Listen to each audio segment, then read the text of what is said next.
It was a night like any other when Lauren Spierer, a sophomore at Indiana University, set out for a party in a Big Ten college town 2 years ago.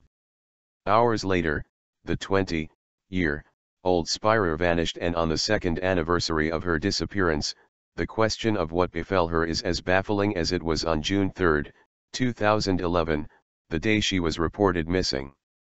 While police sources say they are probing all avenues in the case, their investigation has focused on two theories: Spierer, of Greenburgh, NY, was abducted by a stranger as she walked alone to her apartment, or she died inside the apartment building of 3 male acquaintances and her body later disposed of. Both theories, while plausible, present a conundrum, according to a former federal law enforcement official.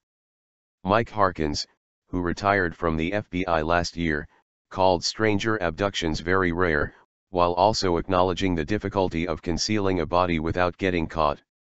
Stranger abductions are not very common. They do happen, and it could have happened in this instance, but overall they are rare, he told FoxNews.com.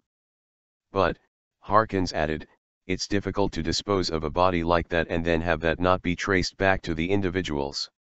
Rob and Charlene Spierer, the young woman's parents, said their daughter is likely dead and suspect the male students last seen with her have knowledge of what happened to her. I have my doubts, Rob Spierer said of the men's account from that night.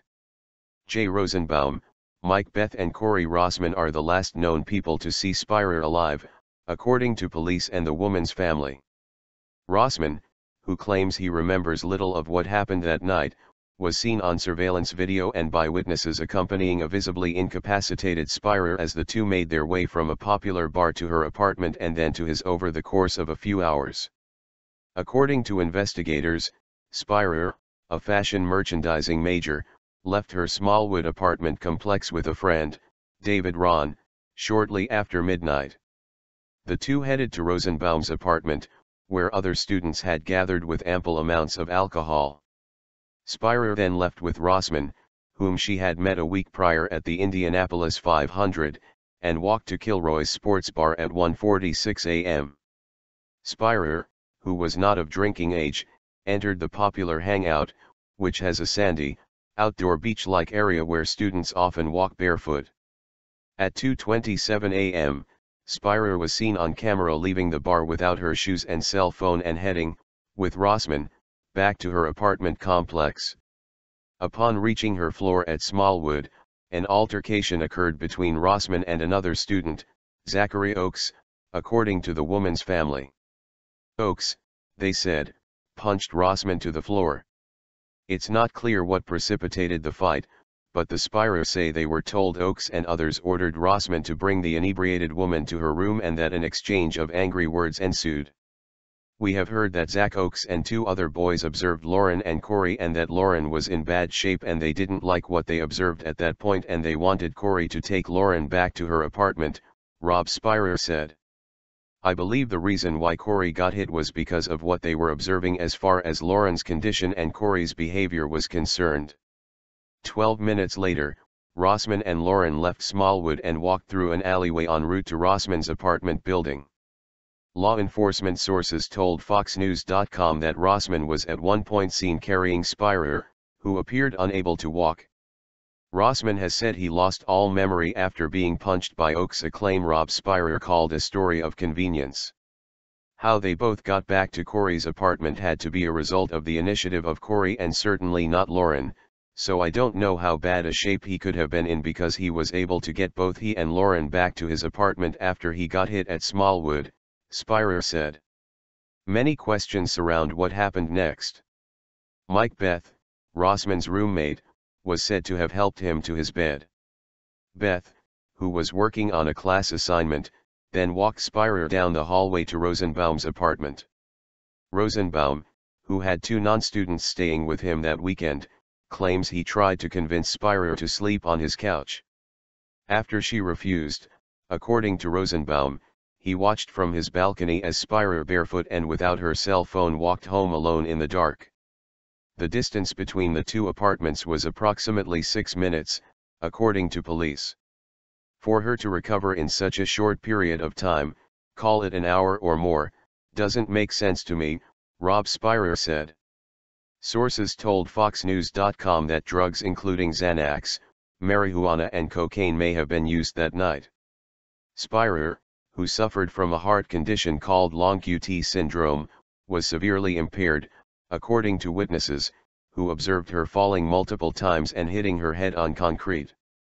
The irregular heartbeat presented no outward symptoms for Spierer, so few, aside from the young woman and her family, were aware of the condition.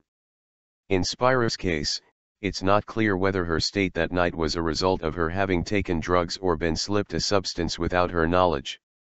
Rossman and Rosenbaum declined to comment when contacted repeatedly by Fox News. Beth could not be reached. According to a local newspaper, Rossman accused the media and Spierer's family of harassing him.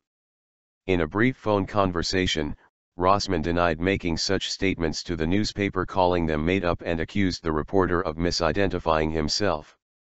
If Rosenbaum's story holds true, Spierer was an ideal target for a predator looking to abduct a woman, according to Harkins.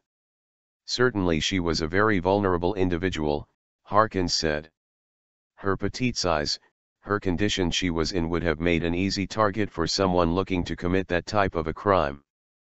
The Bloomington Police Department has said little about what evidence, if any, they have in the case. A month after Spierer disappeared, a 34-year-old woman was reportedly attacked by an unknown man not far from where Spierer was last seen.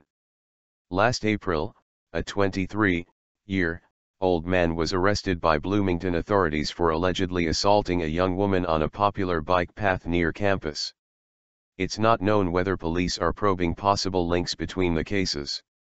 Spierer's mother, Charlene, told FoxNews.com that the police have never contacted us in conjunction with another assault, saying they felt like it might be a possibility it could be connected to Lauren.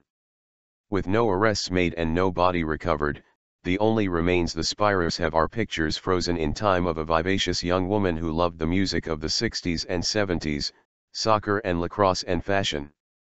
One of my favorite memories was probably my last memory of Lauren when she came home and surprised me for Mother's Day just before she disappeared, Charlene said, fighting back tears. I talk to Lauren every single day, she said. I can hear her voice, she's just such a loving girl. Anyone with information on the case, however small, is urged to call the Bloomington Police Department 24-hour tipline at 812-339-4477 or contact them by email at policetips@bloomington.in.gov.